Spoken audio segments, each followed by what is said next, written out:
I am a 37-year-old man who has been married to Judy, a 32-year-old woman, for 2.5 years. It's tough to pinpoint a single moment that defines everything that has happened so far. But I believe things took a turn for the worse. After that annoying phone call, I was in the living room watching football highlights I missed from the previous day when my wife's phone began to ring. Annoyed by the ringing phone disrupting the game commentary, I brought it to her in the kitchen and asked her to handle the call. Then the phone rang again, and she seemed ready to confront the caller. Since both of us worked in the corporate world, Judy had a rule of not letting work intrude on our home life. She thought it was important to separate our professional and personal lives. She maintained her privacy and encouraged me to do the same. She never answered work-related calls on weekends and preferred to handle urgent matters via email. I walked towards the kitchen exit, half expecting her to explode, but it didn't happen. She fell silent, and her expression changed. It wasn't until dinner that she revealed what the phone call was about. They're transferring us out of state. She said, "Transfer why?" "Where?" I inquired. As soon as those words left my mouth, I realized the situation I had previously mentioned, the company's expansion. Apparently, the board wanted to relocate employees to oversee the branch's development. She explained I understood how transfers worked, but they typically didn't transfer married individuals without their consent. Judy hadn't requested the transfer. I suggested she decline it, but she explained that it came with a promotion, the one she had been working towards her entire career. It was becoming clear what the situation was. Judy was an ambitious woman, and I admired that about her. For the past year, she had put in a lot of effort to earn that promotion. She volunteered, worked extra hours, and made sure her team of 7 functioned smoothly. Now it was about to pay off, though not in the way we expected. Her salary would double, with numerous perks and benefits. But it was never just about the money for her. She was determined to climb the corporate ladder. "What do you think I should do?" she asked. All I could say was, "It's not your fault." But it puts me in a difficult situation. I had 2 clear options. I could advise her to turn down the transfer, sacrificing the promotion, or I could be supportive and give her my blessing to pursue the opportunity she had worked so hard. For in my mind, I considered that long-distance marriages could work. I hadn't seen many examples, but they must exist. Right. I was hopeful, but not wanting to hold her back. I told her, "I'll support your decision, whichever way you choose. We can make it work now." I deeply regret those words. She was thrilled, and in that moment, I believed I had made the right choice. I convinced myself that people maintain their marriages during long business trips, spending months away from their families and still keeping the spark alive. Looking back, she didn't give me much room to refuse. If I had given my honest opinion and asked her not to take the job, she would have considered it. But it would have come at a cost, potentially leading to the collapse of our marriage. I didn't want that. I also disliked the idea of her being so far away. But if our marriage was on the line, the lesser evil was letting her go. It seemed like the only logical choice. Faced with a similar situation again, I'm not sure I would choose differently. She spent the evening thanking me for being understanding, but I couldn't shake the irritation I felt. I realized that my wife had manipulated me into making a decision in her favor. She had baited me, I was certain. However, she seemed genuinely excited. After all the travel arrangements were made, we had a long discussion about how to make the marriage work. Naturally, we decided to call each other every day to stay involved in our daily lives. The thought of infidelity never crossed my mind, because I believed Judy was too focused on her goals to consider it. Her company agreed to give her 5 days off each month. "It'll work," she assured me just before boarding the plane. Little did I know my marriage had ended at that moment. All long-distance relationships start the same way, with constant calls. I even got her a Bluetooth earpiece so we could talk while she worked for the first 2 months. It seemed to be working. We were on the phone more, and I learned more about her life than I did when we lived together. Suddenly, it felt like I had made the right choice by prioritizing her ambition over my needs. I thought we were in a good place, at least until 2 months ago. Judy phoned one morning to cancel her trip back to Michigan. Her company's performance for the last 3 months was not good, and she needed to find more skilled people for administrative roles, to make her job easier. I was fine with it. As I was on the cusp of sealing a major deal, that would give me more flexibility in my work. The payout for closing the deal was worth millions, and it would allow me to spend more time with my wife. Waiting for 5 days to surprise her seemed insignificant compared to the time I could have with her. I kept the deal secret to give her a pleasant surprise, so I needed to stay focused and avoid distractions. We didn't call each other during this time, which was the longest we had gone without talking on the phone. We exchanged texts on WhatsApp, but we were both too busy for meaningful conversations. I'm sharing this story because a mutual friend recently accused me of being cold and manipulative after hearing what happened. In my view, I'm neither of those things.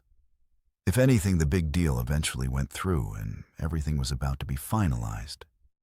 This deal was a game, Cher, and would secure my family's financial future.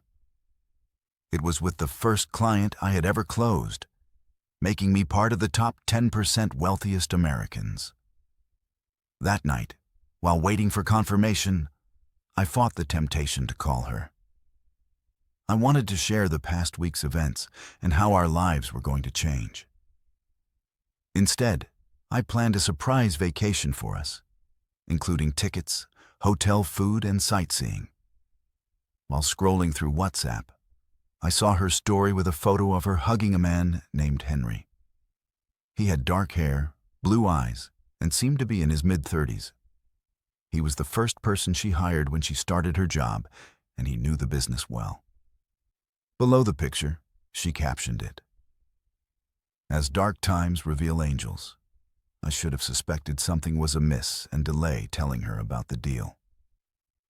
I decided to fly to California to see her, and that's when I found out about her affair with Henry. I called her Michigan office to find out her location for a surprise visit, and fortunately, a mutual friend who worked as the receptionist helped keep my arrival a secret. During the flight, I imagined how Judy would react to the news of the deal. I went straight to her branch from the airport, hoping to take her out to dinner to share the news. However, I was told she hadn't shown up for work that day. So I took an Uber to the address I was given, wondering why the receptionist at her branch seemed surprised to learn that Judy was married. I didn't press for details, since Judy liked to keep her personal life private. After climbing 4 flights of stairs, I stood at her apartment door with a bouquet of flowers hidden behind my back. Just as I was about to knock, I heard her moan and someone saying, "Keep going, my." Heart sank. It only took 5.5 months for her to cheat on me. I was consumed by anger, which threatened to overwhelm my rationality. But I made an effort to stay quiet. I left her apartment and drove back to her office to ask the receptionist not to mention my visit, and I gave her a A1R 100 tip. I also stayed in a nearby hotel to keep an eye on her. During the week that followed, I trailed her in a rental car, and she didn't suspect a thing. She followed a pattern between work, yoga, and her apartment, making it easy for me to monitor her movements. This is how I realized she spent a lot of time with Henry, and it wasn't difficult to figure out he was the one she was having an affair with. I tried calling and messaging her during this time, but she used work as an excuse and pleaded for space to sort out her profession life. It was at that moment I decided not to let her manipulate me any longer. I prepared divorce papers and waited for her to return home with Henry. It seemed like they spent most of their time in bed, because as soon as I arrived at her door, all I could hear were moans and grunts. I unlocked the door quietly and entered her bedroom, recording with my phone. It was gross to watch, but I recorded a full minute of their night out before revealing myself at that moment as she scrambled for clothes. I felt empowered, though it was a sad and painful experience. Her distress when I told her I'd share the video with her colleagues and family unless she signed divorce papers justified my actions. She begged for forgiveness, claiming she'd resign and seek therapy. But I was repulsed by her. Who wouldn't be? Every time I saw her, I couldn't shake the image of her with Henry, which made me want to vomit. Her requests were impossible, and I wouldn't entertain them. She said she'd resigned when she dropped off signed divorce papers. But I still sent the video to her parents to show them the child they raised. Regarding some comments, it seemed like she was already out of the relationship when she took the job. She likely wanted this for a while and may have been cheating on you for some time. She manipulated you into accepting the job, leaving you no real choice. Major, life-changing decisions like that can profoundly affect a family. Now it's been 5 months since the divorce, and I wanted to update you. A while back, my wife moved to another state to oversee her company's new branch, and started an affair with a co-worker, which I discovered during a surprise visit after the divorce. I took some time to regroup and even went on a week-long vacation to the Dominican Republic, a great place, by the way. One evening, I received a Reddit notification about my initial post. When I wrote it, I was mostly venting my anger, frustration, and disgust. Surprisingly, it gained a lot of attention. While reading the comments, one stood out, written by someone who had gone through a similar situation a few years ago. He mentioned feeling miserable for not getting sufficient revenge to satisfy his spirit. It may sound strange and unpopular, as many people seemed content with me simply exposing her infidelity to her parents and getting her fired without going further. It was somewhat satisfying to witness her relationship with her parents fall apart due to that video. But aside from that, it seemed like I hadn't accomplished much. The last I heard she was staying in a motel and working at a nightclub, which oddly suited her as a cheater. About 3 weeks after I returned from my trip to the Dominican Republic, she showed up at my door begging for my forgiveness and to take her back. It was quite entertaining watching her with puffy, bloodshot eyes from either crying or dealing with some issues. Regardless of the situation, it didn't concern me much. She was already an emotional wreck. My focus shifted to the guy she cheated on me with, Henry. I let her in, and she seemed to think I was reconsidering the divorce, because she immediately started explaining her actions, claiming she never thought I'd actually go through with it. She even said she'd lost her parents' respect and I had already punished her enough. I decided to test her by asking a question. I knew she'd fail, but I wanted to be sure she didn't disappoint. When I asked her how many times it happened, she answered once, swearing it was the truth. It was hard to believe anything she said after that. My dad used to say it's nearly impossible to look someone in the eye and lie to them. But she proved him wrong. I didn't know exactly how many times they had been together, but I had a rough idea of when it started, and it certainly wasn't a one-time thing. I was skeptical, but if I didn't follow her around for the first 2 weeks after arriving in Michigan and hear her moaning in her room the day I got there, I might have fallen for her lies. Her desire for a private life no longer mattered. As for Henry, I had discovered he was a married man, which infuriated me. I knew I had a chance to exact revenge on him too. I didn't need a mirror to know my. acting skills were far from perfect, but she fell for it. Thinking I was considering reconciliation, I told her to give me time to think, then immediately sent the video to everyone who knew her, including her friend at the office. My first move was booking a ticket to Michigan to expose Henry's married life. Using information from Judy, I rented an apartment near his place, keeping an eye on him and waiting to release the videos of his affairs with my ex-wife. Meanwhile, I watched his wife, Amy. She was stunning, with blonde hair, gray eyes, and a captivating smile. My initial plan was to seduce her and gloat to her husband, but my feelings took an unexpected turn. Annie was a kind and genuine person, and we developed a close friendship. I even started seeing less of Henry for a while. I learned that Henry had lost his job and was desperately hunting to avoid suspicion from Amy. During our conversations, Amy also shared her marital problems, with her husband barely paying attention to her until recently, unbeknownst to her. This information gave me the ammunition I needed. I revealed the truth to Amy and showed her the video which haunted my dreams. She was easily convinced, and we planned how she would confront Henry. Although I wasn't there to witness it, I made sure he knew I was behind his troubles. The last I heard, he was being deported. Now I can say I feel music satisfied. Letters were sent to various people, including family friends, homemakers, professionals, factory workers, doctors, lawyers, educators, priests, preachers, and even Facebook friends. The common thread among them was their connection to Amy Taylor. Andor. Josh Long.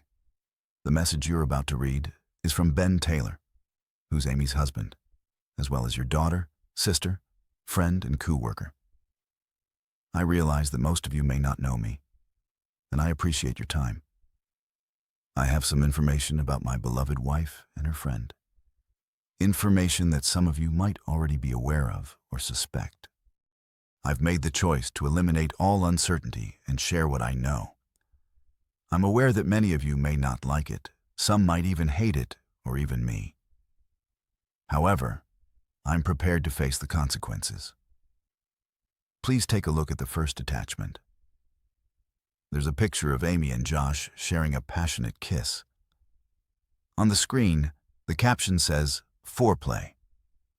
This photo was taken 3 months ago at her company picnic. They believed they were discreet, but my friend, who was searching for his children, witnessed it. He took some pictures and gave them to me thinking I might need them. That's what a good friend does.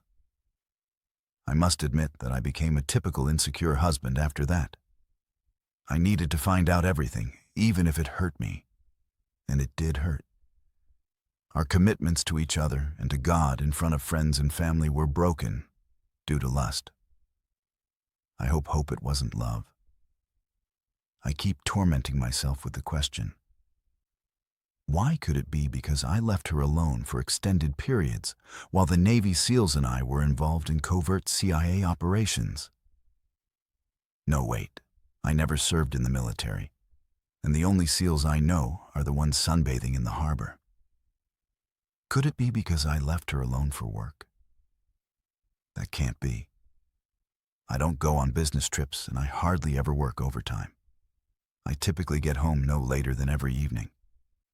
Maybe it's because I abandoned all my hobbies, left her and the kids to themselves, and had fun on my own, missing birthdays, holidays, and anniversaries. No, that's not the case. My only hobby is making her happy. She seemed to enjoy little surprise gifts and weekend getaways, and she had to keep an eye on me to ensure I didn't go overboard on those occasions. Fortunately, we didn't have a chance to have kids. I wasn't tough on her mentally or physically. I didn't neglect her, and I always made sure she knew I loved her. I spent as much time with her as possible. It helped that she had a job, otherwise she wouldn't have had time to be with Josh. The fact that he was her boss made their secret meetings convenient during the day. I was shocked when I obtained concrete evidence. It turned out to be a bit costly, possibly even illegal, but I didn't intend to use it in court. I decided to take the matter to the court of public opinion. It's evidence of their affair. Of course, the following attachments are explicit, so please don't open them if you think they might offend you. The next two images popped up. The first showed a top-down photo of Amy looking up at Josh lovingly. The caption read, "She's really good at this." The second was a series of images of them in bed, their faces reflecting desire and happiness. Below was the caption, "What she didn't do for me." I apologize if this offends you, but I needed to remove all doubt. Why am I showing you these pictures? Because I've filed for divorce. Many of her friends have asked if I'm sure about this decision, if it's a mistake, if we should see a counselor if she's sorry, if it won't happen again, or if we should try to forget it. Her mother, whom I loved as my own, won't try to make me change my mind. Her father, whom I respect but never truly loved, will attempt to reason with me. I'm sorry for involving all of you in this situation. My strongest desire is for you to leave me alone. This is primarily between my wife and me. Well, not entirely. I didn't account for Josh. I owe an apology to his wife, Sunny. You didn't deserve to face this, or to your two children, who are what and 5. Now perhaps he'll change, and you can forgive him. It's your choice. I also apologize to his company and its senior management for involving them in the impending lawsuit. In the end, all their meetings occurred in their office. I believe the supply staff now knows why there's a couch in his office. Just a suggestion. If you're giving that couch to someone else, make sure it's thoroughly clean first. I may not be able to use these pictures, but my attorney can obtain statements from their co-workers. I highly doubt they'd take responsibility for the company. In any case, many people will have difficult times ahead to sum it up. Here's why I chose to handle it this way: to eliminate all uncertainties and not waste any more time. After all, a picture is worth 1,000 words, isn't it? Amy is about to be served with divorce papers, and it should happen any moment now. I'll try to start a new life without her. Amy, I'm sorry if I couldn't meet your needs. If, from the beginning, you had told me about your feelings for someone else and left, it would have hurt me. But I would have respected your decision. Instead, you chose to have your cake and eat it too. Well, the cake is gone, Amy. I'm pretty sure you'll regret it, or maybe not. Maybe you're relieved, I found out. So you and your lover can live as you wish. It's over between us. I've moved out, taken what I needed, and everything else is yours. All communication will go through my lawyer, and I've made up my mind never to speak to you again. I don't want explanations. I don't want to know why. I don't want to hear about second chances, as I won't even consider them. Go ahead, Amy. Leave me be. The entire office was shaken when Amy let out a scream and fainted at her desk upon seeing a picture of Josh with a knife through it. Co-workers rushed to help her, and soon the news spread. An email containing the shocking information had been discovered by one of the administrators. Work came to a near standstill. Josh, unaware of the commotion, was startled to see the HR director standing at the door. "Is it true?" the director asked without preamble. "Is what true?" Josh replied, baffled. The director entered the room and closed the door behind him with a slam. "Is it true that you and Amy have been having an affair here in the office?" Josh turned pale, and the director could see he might faint. It was a clear confirmation. "You've been a fool. Do you realize the damage you and Amy have caused? Many of our major clients are religious charities. How do you think they'd react to the news that two of our senior employees engaged in inappropriate conduct on company premises during working hours? After a brief pause, the director continued, his breath heavy. I've just come from a meeting with senior management. The CEO called and demanded verification. He's already received calls from the Archbishop, the president of a Baptist charity, and Rabbi Fredman. Things are not looking good. He paused again and stared at Josh. I want you out of here in 15 minutes. You are suspended pending an investigation. No, wait. Make it half an hour as we speak. Amy is being escorted out of the office, which you haven't seen yet. Check your email for the message her husband sent, the director added. As he left, Josh's hands trembled as he hit the button. What had started as a casual secret affair was now causing chaos in their lives. He had hoped it would remain fun and hidden from everyone, but their feelings for each other had intensified, leading to promises that their spouses wouldn't discover their infidelity. He realized that Sunny, Josh's wife, must be in a desperate situation. Oh my God, Sunny. He exclaimed loudly and quickly dialed her number. To his surprise, she answered the call seemingly calm. Maybe she hadn't seen the email yet. Her voice, cold and emotionless, broke the silence. Is it true? She asked. Is what true sweetheart Josh replied, aware that he had no other option. Josh, you have one chance to tell me the truth. Just one. If you deny it and I catch you in a lie, our conversations will be handled by lawyers. So is it true?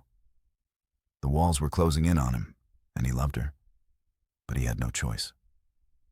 I'm so sorry, honey. Yes, it's true, he confessed. But she cut him off abruptly, her voice sharp and unyielding. I'm packing 2 suitcases with your favorite things. They'll be in the garage. Come get them while I pick up the kids from school. I'd go myself. But at least one of us has to act like the responsible adult here, especially when there are kids involved. For now, I'll tell them you had to leave for a business trip. Understand one thing. If I decide not to attempt to salvage everything, you'll be the one explaining to our kids why Dad doesn't live here anymore. They won't understand now, but they will in a few years. I hope it doesn't push them away from you. I'm leaving. Please don't attempt to reach out to me. If I decide to, I'll initiate the contact. There was a moment of silence that seemed to stretch for an eternity. Then came a piercing scream, "Damn you!" She yelled before abruptly ending the call, leaving him staring at his phone like a snake before he let it slip from his grip. Almost immediately, the phone began to ring. Glancing at the caller ID that displayed Amy, he answered hesitantly for a minute. All he heard were the sounds of crying and sniffling. Then she spoke, her voice so hushed he could barely recognize it. Josh, what are we going to do? He's my life. We were planning to start a family next year. I can't bear to lose him. I can't. For the 20th time that day, he was overwhelmed with a profound sense of sadness. What have we done? He wondered aloud. I feel the same way about Sunny. But honestly, Amy, I don't see a happy ending for either of us. If we truly loved each other, we might embrace our freedom and be together. However, we liked each other, yet we never intended to be together. You know, our careers are over. If not now, then very soon. Sunny has kicked me out, and I'm uncertain if we'll ever be together again.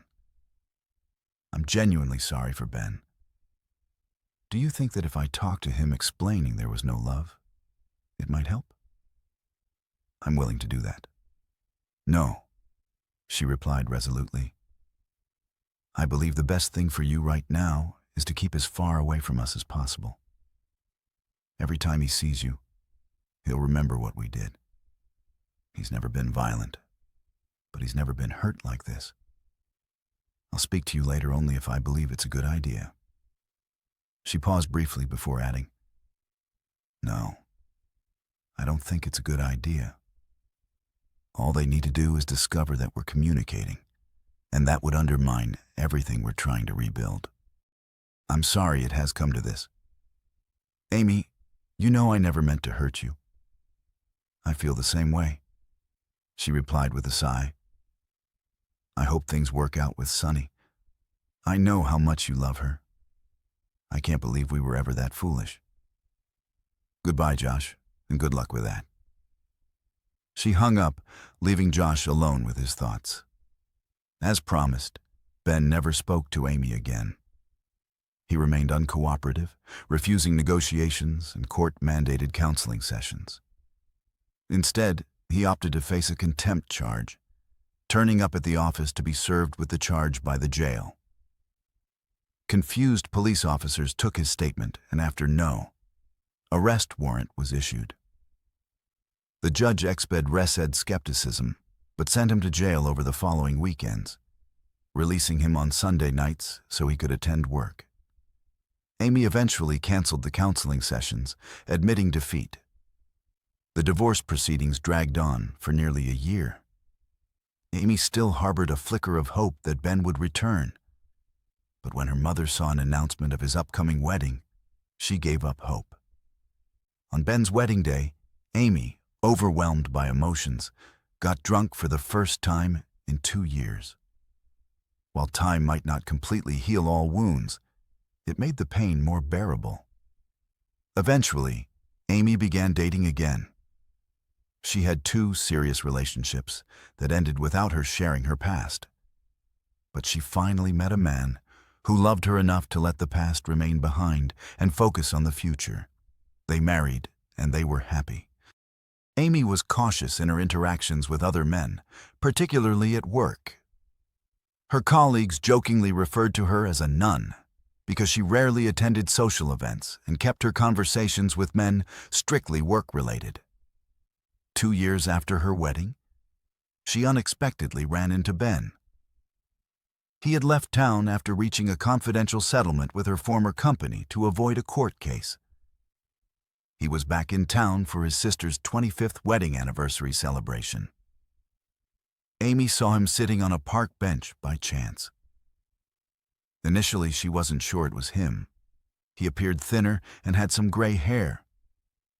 She considered speaking to him to finally apologize for her actions, but changed her mind when a tall woman with fiery red hair approached, holding a boy around 2 years old and a girl of about 6 or 7 years. The girl had red curls, like her mother's, and the boy had dark curls.